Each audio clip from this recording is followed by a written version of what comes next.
Assalamualaikum warahmatullahi wabarakatuh. Perkenalkan, saya Indah Cahya Pratiwi dengan NIM 21002104 dari Prodi Administrasi Pendidikan Fakultas Ilmu Pendidikan Universitas Negeri Padang. Pada video kali ini dibuat untuk memenuhi tugas mata kuliah Manajemen Humas dengan Bapak Dr. Hanif Al-Qadri. Pada kali ini, saya akan membahas mengenai sejarah dan perkembangan public relation atau kehumasan di dunia maupun di Indonesia.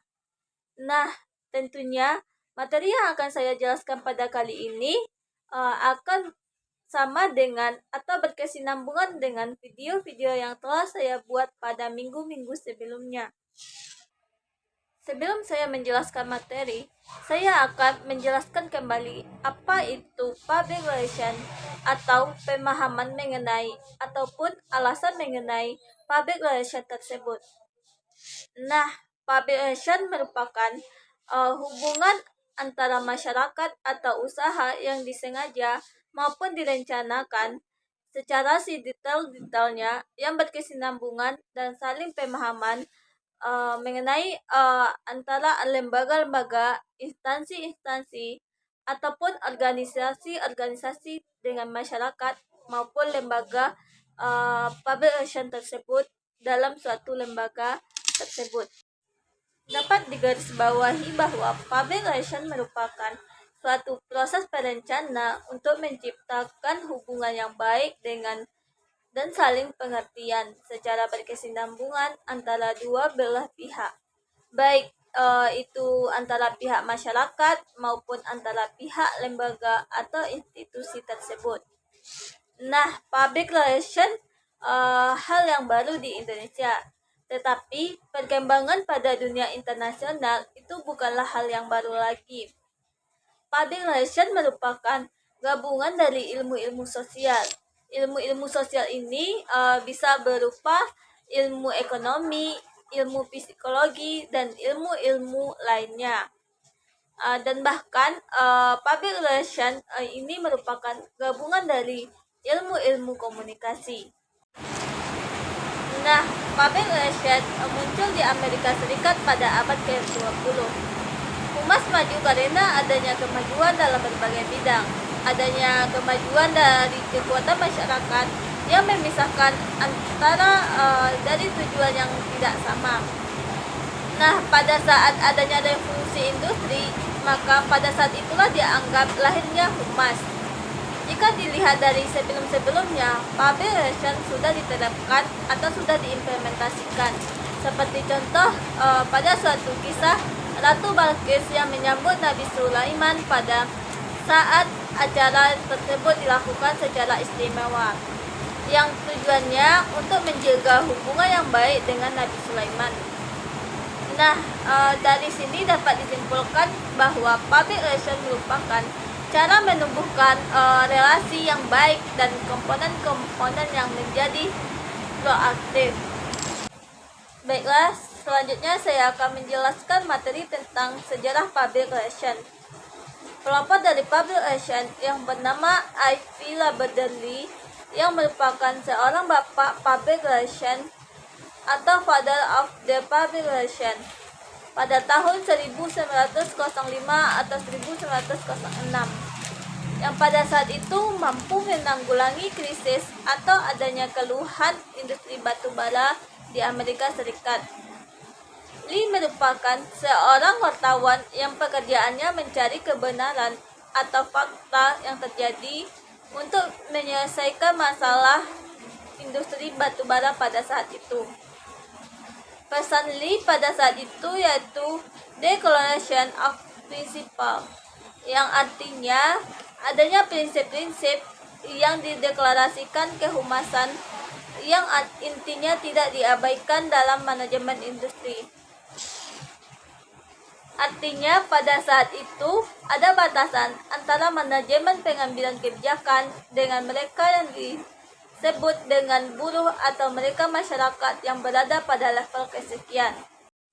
Nah, yang membuat kejayaan pada orang-orang kaya tersebut merupakan orang-orang yang bekerja di bagian bawah atau buruh.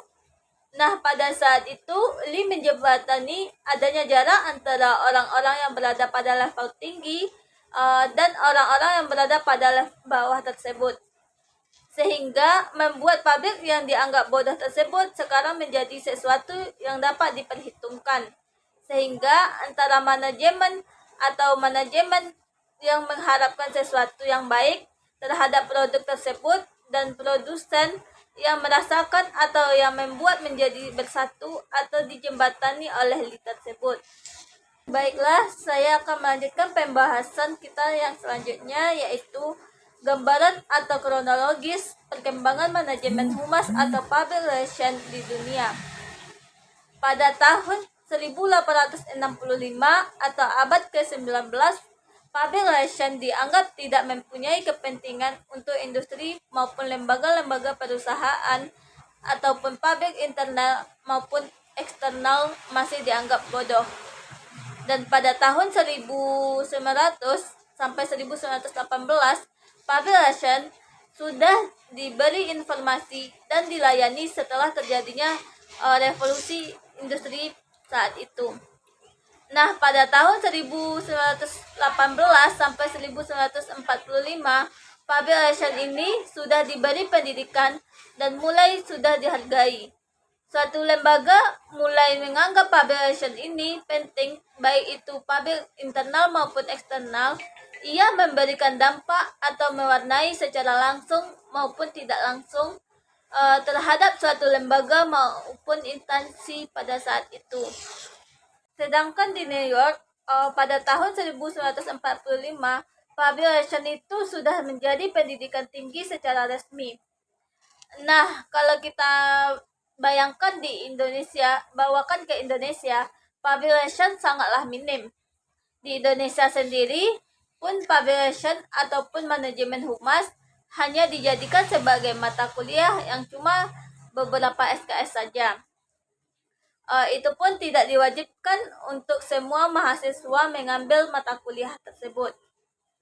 Yang sebenarnya public relations merupakan suatu kemampuan personal yang harus dikembangkan dan yang harus dikuasai oleh mahasiswa agar dalam dunia pekerjaan dapat dimudahkan.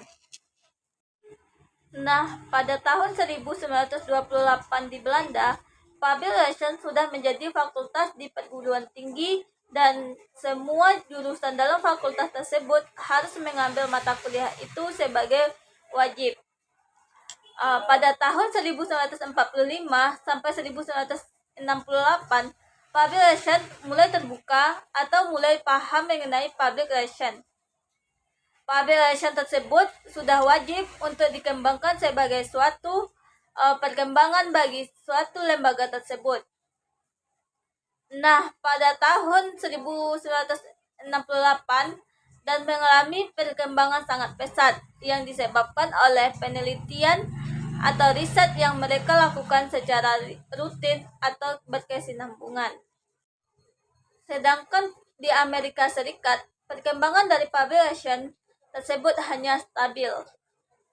Ini dikarenakan di Amerika Serikat mereka belum menyadari atau mereka belum paham betul mengenai public relations tersebut, sehingga pengembangan public relations di sana masih kurang. Mereka menganggap bahwa peran dari public relations tersebut masih belum penting atau masih belum bisa untuk dijadikan pedoman dalam pengembangan dan bidang-bidang dalam perusahaan ataupun industri tersebut. Nah, pada tahun 1979 sampai 1990 sudah menuju ke arah globalisasi. Maksudnya di sini yaitu adanya perkembangan mental, kualitas, dan lain-lain. Dan semua aspek sudah memahami tentang public relations ini. Nah, selanjutnya pada tahun 1990 sampai sekarang banyak terjadi perubahan mental, kualitas, sikap, dan profesional yang membangun kerjasama antara lembaga, baik itu lembaga nasional maupun lokal. Dan terakhir, membuat setiap orang mulai belajar sesuai dengan profesi yang diinginkan, seperti seseorang yang suka belajar politik maupun seseorang yang suka belajar hukum. Selanjutnya, bagaimana perkembangan publication di Indonesia yang sangat lambat, sedangkan pada belahan dunia lain seperti negara Belanda, Amerika Serikat, dan maupun Eropa sudah mengenali publication itu pada tahun 18-an atau tahun 1900-an. Nah, di Indonesia sendiri, publication tersebut baru dikenali pada tahun 1944, yakni pada saat Ahli Dahlan melakukan konferensi pers pada tahun 1944, dan terlahirlah publication tepat pada saat Bung Karno membatalkan konferensi atau sidang PPKI pada tanggal 14 tahun 1945, dan disinyalir memanfaatkan file untuk menemukan arti penting dari publication tersebut. Nah, dapat digarisbawahi, pada itulah konsep ataupun lahirnya publication di Indonesia, yaitu pada saat pembatalan atau sidang PPKI tersebut. Menurut sumber lain, bahwa publication tersebut sudah ada pada saat Mataram atau pada saat penambahan Senopati mengumumkan ia dan pasangannya dapat perlindungan dari Laut Kidul. Hal ini dibuat untuk menyaingi adipati-adipati lain. Kenapa legal ini menyatakan pada saat itu sudah ada publication, yaitu dengan adanya pengumuman dari penyembahan Senopati terhadap semua warga maupun semua kerajaan pada saat itu, bahkan dia, pasangan, dan keturunannya dilindungi oleh Laut Kidul. Tetapi dalam pelajaran yang kita pelajari ini, kita harus meyakini otentik dari publication itu mulai muncul pada tahun 1945, yaitu pada tanggal 17 Agustus 1945, yaitu bertepatan dengan Hari Kemerdekaan Indonesia. Dalam penyebaran informasi mengenai publication tersebut disampaikan melalui radio, televisi, maupun TVRI. Dan juga perkembangan dari proklamasi ini juga mengikutkan sertakan pengembangan dari publication tersebut, seperti dalam penyebaran informasi tentang proklamasi, yaitu merupakan suatu sesudah melakukan proses humas yang dilakukan di dalamnya. Pasca proklamasi tahun 1945, dengan memanfaatkan TV, radio, dan lain-lain, publication itu disampaikan. Tahun 1962 merupakan akal bakal penentuan humas secara resmi Presidium Kabinet Perdana Menteri Juanda. Pada tahun 1967 sampai 1971 membentuk Badan Lembaga Koordinasi Kehumasan.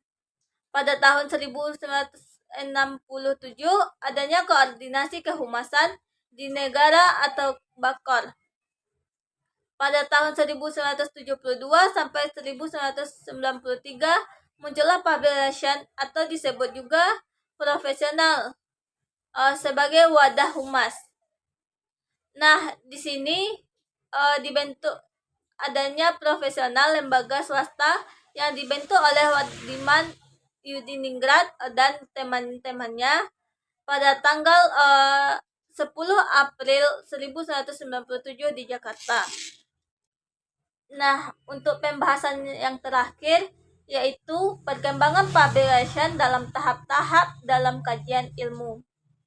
Pada saat itu, publication melahirkan kajian-kajian atau teori-teori atau paradigma.